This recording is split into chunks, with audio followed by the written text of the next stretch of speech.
Welcome to the latest episode of High Stakes. I'm Paige Soya, Managing Director of K Street Capital, and today's episode is going to be all about Mei Xu and her exit of her last company. So before we get started, Mei, maybe give a little bit of an introduction and your background, and then we can talk a little bit about the exit of your last company. Excellent. I have been an entrepreneur many times. I would say a serial entrepreneur.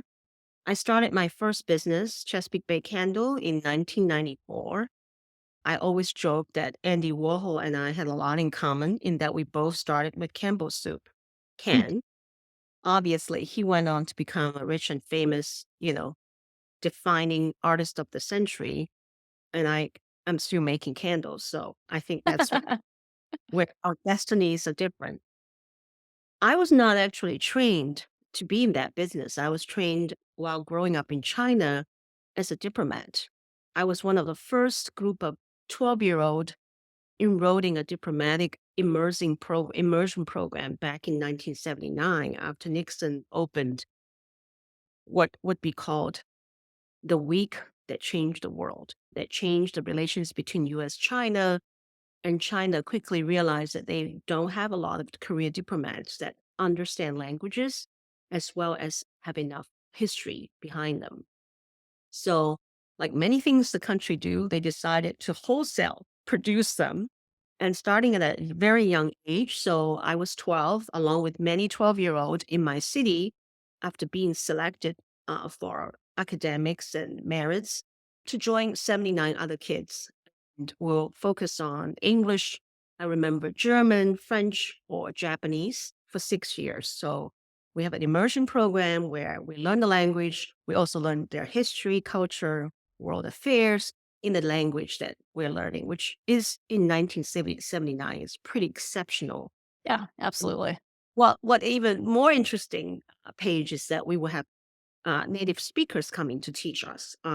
Those were the days when I think the world is so curious. So you have missionaries, you have college professors that want to teach in China so that they can travel there and really demystify the country. So I was really trained as a diplomat continually in Beijing. After the 6 years, I went on to the best education for foreign affairs in Beijing Foreign Studies University, during which time I started to be tapped to translate for the World Bank when they started their investment in China. And I really loved it. But unfortunately, I graduated in 1989, which is where Tiananmen Square happened. Yeah.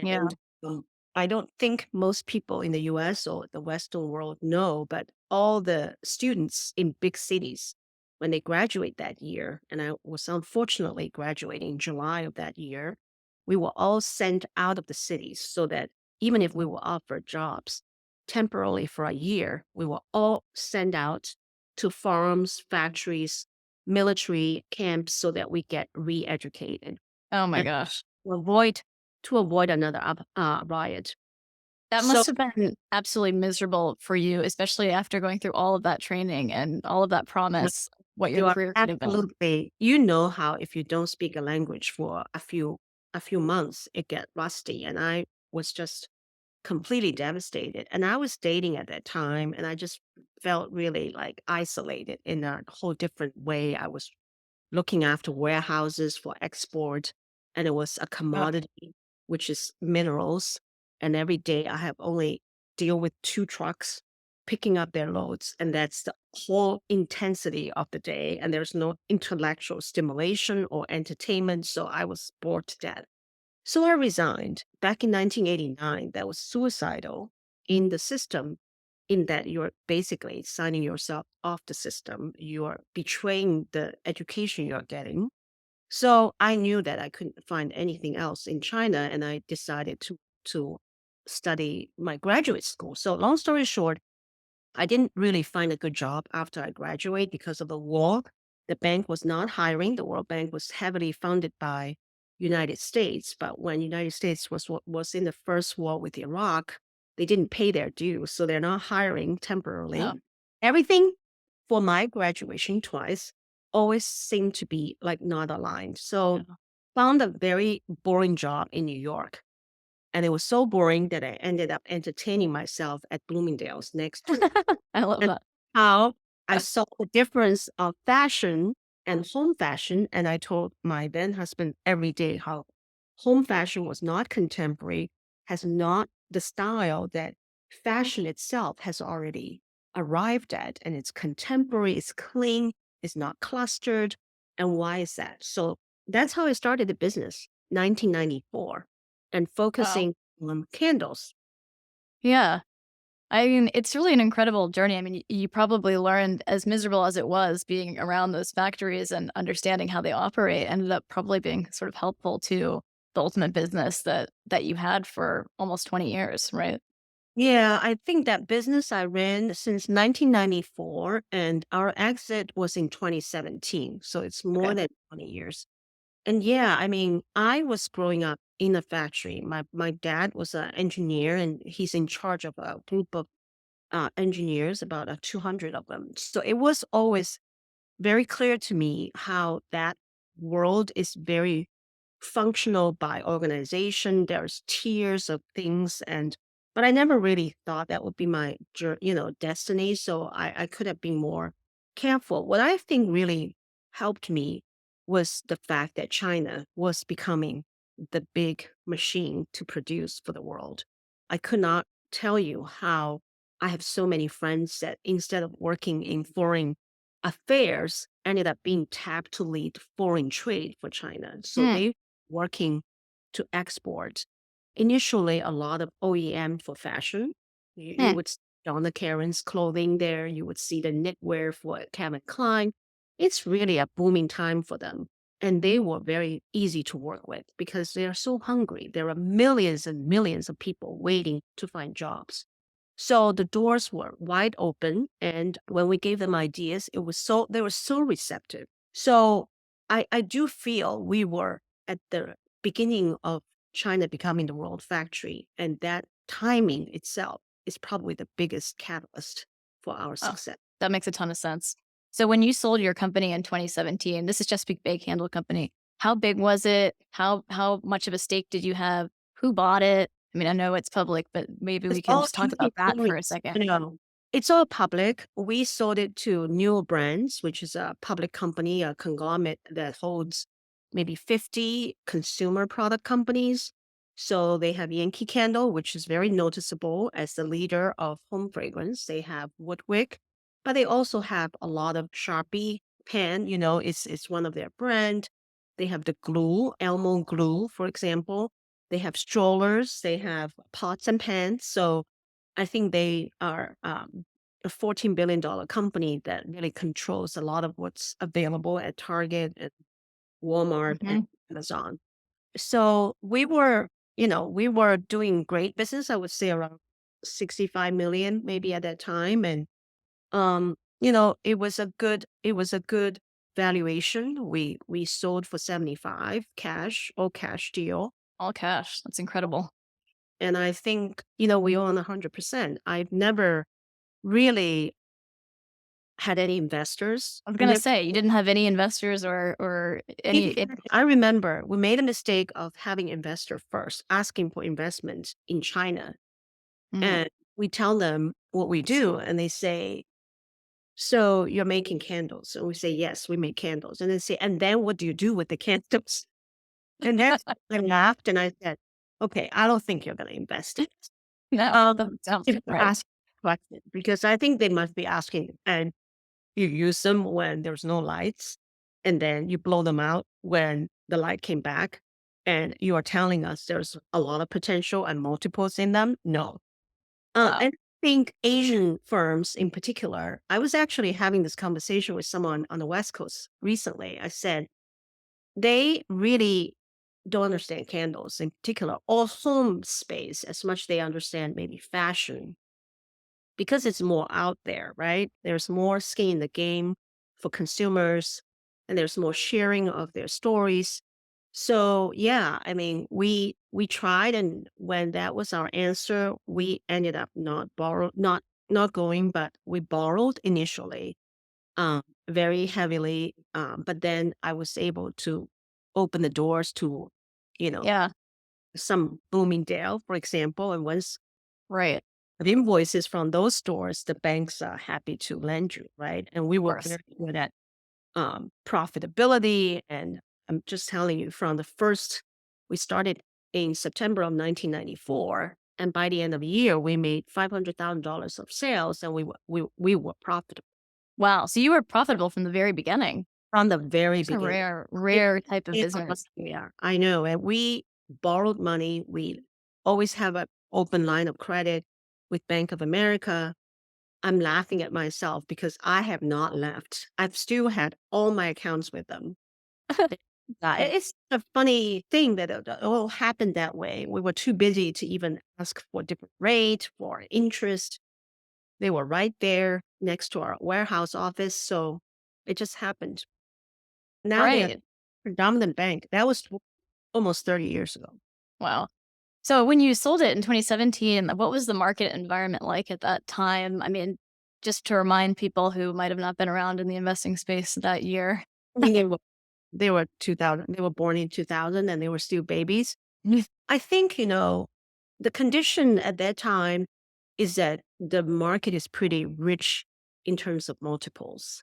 Not so much for consumer product, but extremely rich for growth companies with brands, with ideas, and particularly, as you and I know, in the technology field, right? You don't even have Absolutely. a business like us. You could just be an idea. I remember sitting on investment board of a venture fund. And I remember writing checks for 10 times of what the first invoice they have, just Mhm. so that we can get in. And we are rushing to write that check so that they agree we can invest in them. So that was probably the peak of the venture rushing after ideas. I know it's been very hard since COVID, particularly now that the interest rate is so high. So it Yes. it was very low interest environment at the same time. So very, It's very important it's important for people to realize that the only 2 things that really matter in investing is what the timing of when you got in and the timing of when you got out, right? So that's where all yeah. the And I can returns. really time it. I don't know if I ever told you, Paige, but I got into this by really, it's a very unfortunate accident. I was actually consulted to do a due diligence for, did I tell you the story? I don't think so. So you and I haven't caught up on that one. So I was friendly with a guy at Carlisle. As you know, they do a lot of consumer mergers and acquisitions, and they bought Hmm, Party Light. Party Light is one of the largest. I would say they're probably at that time right after Yankee Candle, but they do those parties where women will like introduce candles to their friends, and they do a okay, business. got it. We have a factory in Cincinnati. They are the good old, you know, success story for direct to consumer. But somehow, in the 2000 and after, I think Yankee started opening stores. They never really get around to do that. And I think they just didn't work out. So at some point, Carlo was doing a due diligence and they interviewed me for that. And I was giving a pretty good, obviously, feedbacks about the market, who the drivers of the market is, where the innovation coming from, where the consumer is. And they really liked that recommendation. Afterwards, they did acquire Party Light. And then right maybe 3, 4 months afterwards, they came around and say, now that we settled with them, we are actually interested in acquiring you. Ah, so funny. And So that all I came out of kind of expected it. I was expecting that because I know that I've around the block. I've been chased before. We chased people before, so I know what that dance kind of looked like. So we invited their factory director to come visit us, and I went to visit them. And I'm was going through thinking about what to do when I discovered I had breast cancer late Mm, 2016. And it was early stage, but it's very aggressive. oh, And I was told I need to have surgery and 6 months of chemo and then radiation. So I was really shocked. My kids are still in school, I think in middle school. And I was just like, you know, I'm a single mother at that time. I really can't think of what's more important to me. And clearly, my business is my firstborn. So I need to protect it. And I also feel because my oldest is going to be about time to apply to college, I'm really thinking about all of them like they have to graduate. That's the way I look at my business is that maybe it is time for my business to graduate, just like Mhm. going to graduate. And he's on the process of looking at schools. And ironically, they're all coming at the same time. So I said, let me graduate my company so that it's not relying on me. If something happened to me, we'll have a proper process for it. So I did run a process, Okay. whatever. So you had a banker and you looked at different So alternatives. I have to say, if anyone's in consumer and anyone is wanting to find a partner, I'm always going to say there are a few really good names, right? CD Cohen is one of them. They're very much on the luxury side. But I really like to work with Jay Eastman, who is at Raymond James. And now they're also part of another firm. And I know Vanessa very well at the firm that they're combined. All of a sudden, I can't remember. I'll remember, I'll bring it up to you, or you may be able to find it. They recently um, worked with another company as investment firm for consumer business. But Raymond James is very strong. Jay Eastman is actually based in Baltimore, and he goes to work right away. So I think I met him in March of 2017, and we started writing our book while I was getting treatment. I remember my hairs Oh, were falling off, and I was running the business. I told everybody, but I was wearing a wig, and my team was so supportive. I have to say, it is probably the best way to actually do chemotherapy is when you're selling the company because it's so distracted. yeah. I remember taking one of the management calls when I was doing chemo Oh, right wow. At the hospital. at the hospital. Those were the days without Zoom, right? So it's really a phone call. It was an international buyer. So I'm thinking back, it's kind of a blur because it happened really fast. Because the driver wants very fast closing, I remember, and everything has to happen really fast. But before even that management call, which is in the summer, every weekend, I remember, I don't have time during a weekday, or I'm too tired, or the chemo is so uncomfortable. I couldn't do it, but it's always the weekend. My team and I work on the deck, work on the book. It was a team spirit, and I really felt that the whole company came to this process with me, hoping that they have the best results, that their work gets to be continued, they get a new shot of possibility at growth. Mhm. That's kind of messaging and this chemistry that we developed during that time. It I was incredible. I can't imagine the stress of going through an exit while going through chemo. It's stressful enough to go through an exit at all, you know? I mean, the emotions are so I high feel and anybody who has done that page, but in a way, like I said, it helped me get through the chemo because it's like my biggest concern is I can't finish my job with this kid. And now I feel I'm motivated, right, to find a good home for this, Mhm. or good university, as I usually say, so that it can grow. And That's and kind of the so thinking. and so your team was happy about the idea of selling it, and they were happy with the transaction, and they talk to me a little bit about that, like, post-transaction. Did you have handcuffs? How long did you stay? Was your team Um, happy I don't and think anybody really know. A lot of them have had experiences. I actually have a lot of people coming from the merchandising side of Macy's. As you know, we have lost our own department store in Hacks and Woolworth. And so there are a lot of people that used to work in that industry that doesn't have a place to go. And, Chesapeake Bay provided them a job that's on the other side of the fence, but very Mhm. creative, right? And they can apply what they learned. So it was a great team that I have. I can't tell you how lucky I am because a lot of them actually came here because their husband found a job and they never thought they could find anything like that here in the capital because it's Mhm. more political jobs or lawyers or defense industry. So I have a very passionate group of people. And honestly, they're mixed feelings, right? Because they know how when Macy's lay off the whole group. It feels really, it Yeah. doesn't. So they have mixed feelings. They know that I'm looking for someone not to just do mergers and acquisitions. That's why when Carlisle came, I wasn't as excited because I know it's a 3-year, you know, horizon that we have to perform. So Right. I'm rather happy that we have more than just financial investors. We have, companies such as newer brands that wants to hold the business, wants to grow the business, and has Exactly. already a sector knowledge for it. So did the buyers know you were going through chemo, or did you try to keep that sort of I told my lawyer, and because it's very early stage and I'm working the whole time, so they didn't have expectations for me to continue working for long anyway. They were hoping, and they told me to stay for 1 year because it's okay, like cash 100% transaction.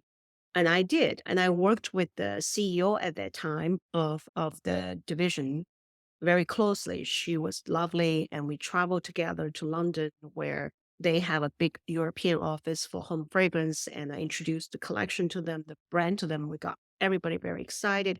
So we had a very amicable relationship. Obviously, what happened later is always part of the mergers and acquisition plan. I think they closed the office and closed the factory that I put in Maryland as the first mm, factory 30 decades, and they moved wow, everything to Massachusetts. That is not what I was hoping for, I have to say, but I of course, understand when you manufacture, you want scale and you want exactly, scale to create value, right? So yeah, of that's unfortunate for the factory team. But I think everybody kind of understand I'm in a rock and a hard place at that time. course. And I guess if we're thinking about, you know, going through that whole process and that transaction, beginning to end, is there anything you wish you had done differently or that you knew? I mean, it was your first exit, right? So, Yes. first time going through that process and yeah, I have to say that it's my exit, but I was courting this a few times before. Way back, maybe in early 2005, for whatever reason, I was introduced to L'Occitane. I'm sure you know they're a of French brand course.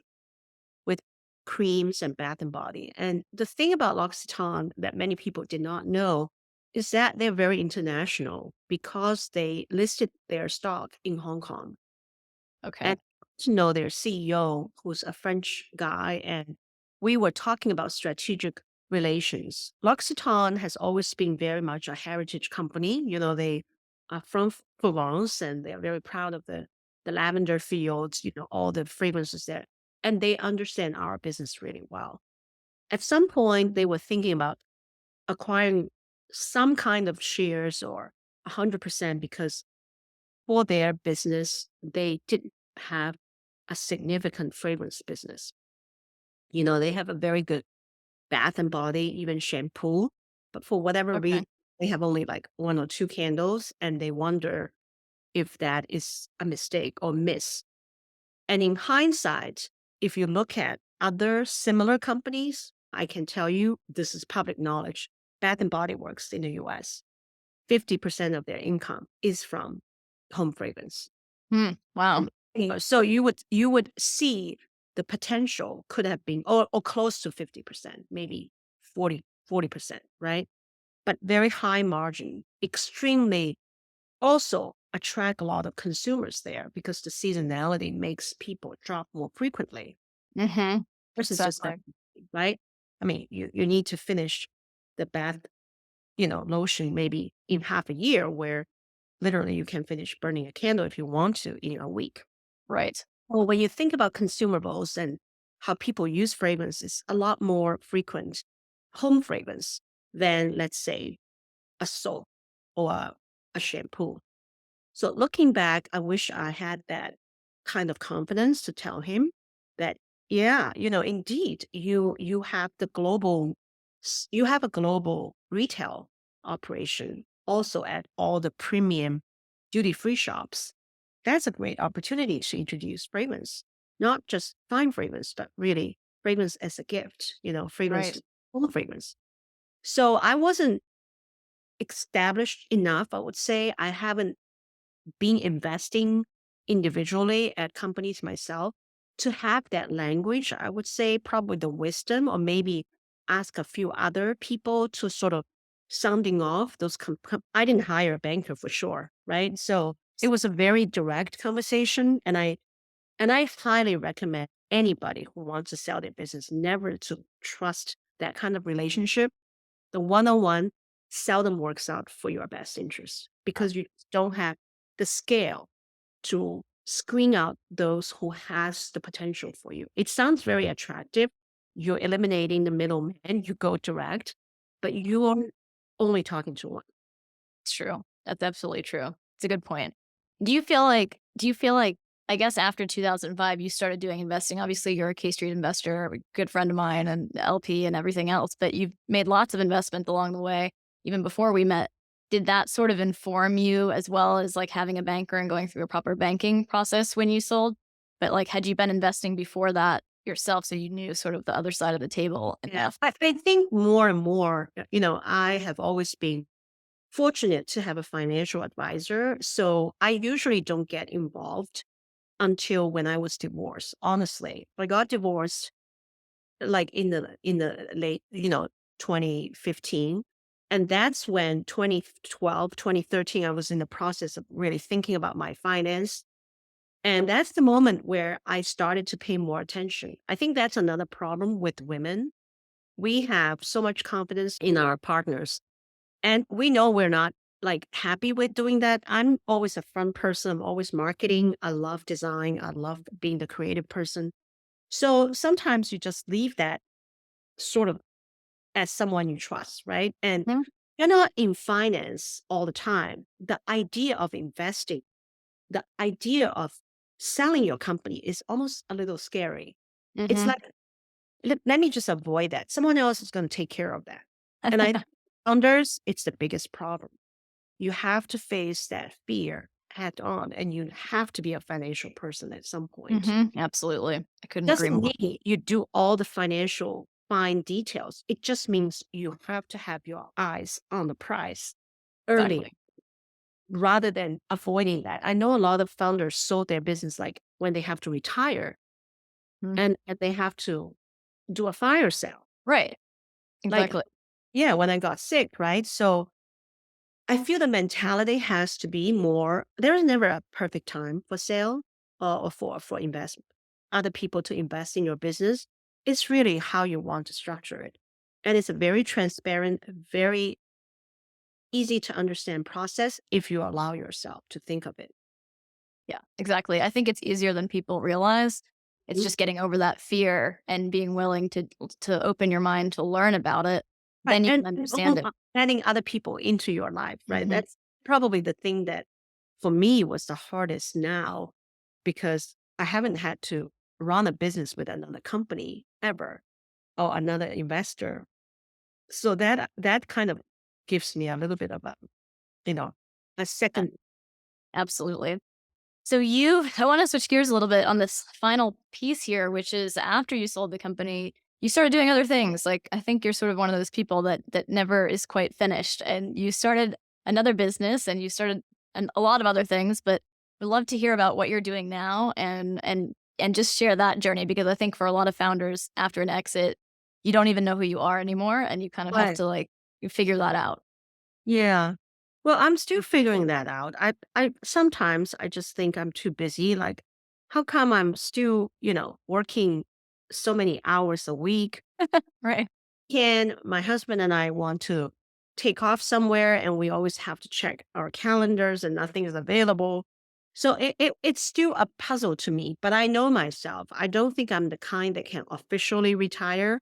I think we're always in this sort of semi taking time a little bit mood, but not 100%, right? I'm going to challenge myself to do a little bit more relaxing and a little bit less working if possible. But I always want to say that the first passion of mine is to see an idea and then be able to see that it actually become a reality. That is the satisfaction nothing can replace. As an entrepreneur, I'm never the person that just give a vision. I always know how long this idea is going to take, at what cost. And Hmm.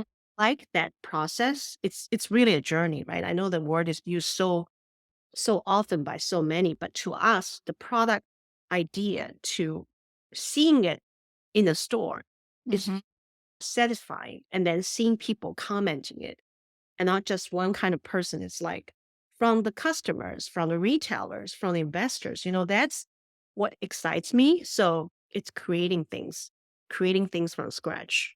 So recently, during COVID, as you know, everybody was staying at home, and obviously the whole idea of COVID and the sense of smell come hand to hand, right? For the first time, people may want to think twice when they say, there's one sense you can live without. What would that be? It won't be, oh, my sense of smell. I can sacrifice that. Used to be, that would be the first thing people say they can live without. Hmm. Yep. Definitely not vision. They can't listen to music, but they can stand not smelling things until they really lose it. Hmm. Yep. And the world all of a sudden become very strange, right?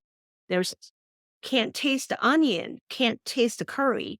That must be very painful because your sense of taste, there is only five: the bitter, the sweet, the sour, the salty, and the umami, right? That's the Japanese word.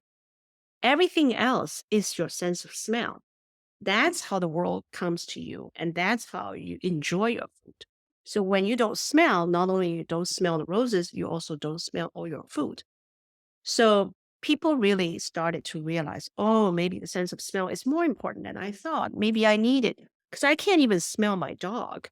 I Yeah. certainly can't smell if my baby has had a bad, diaper change that I Good didn't, point.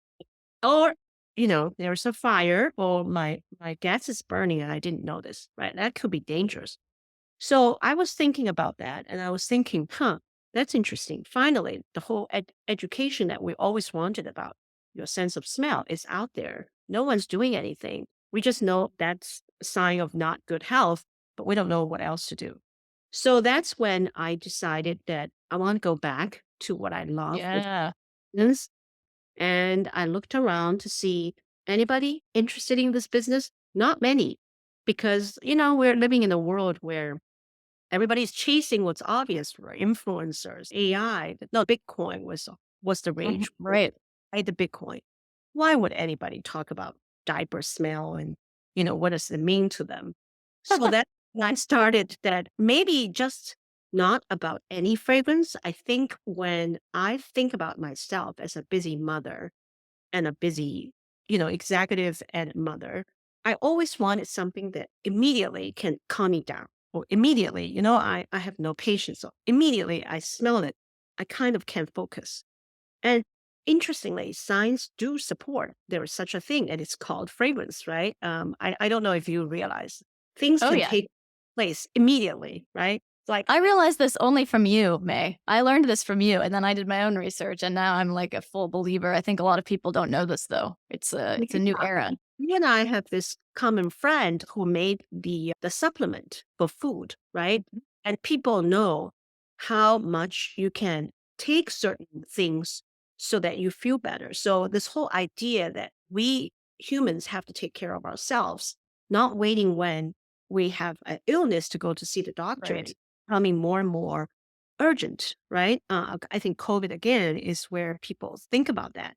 So the fact that apothecary took off is also because this whole self care.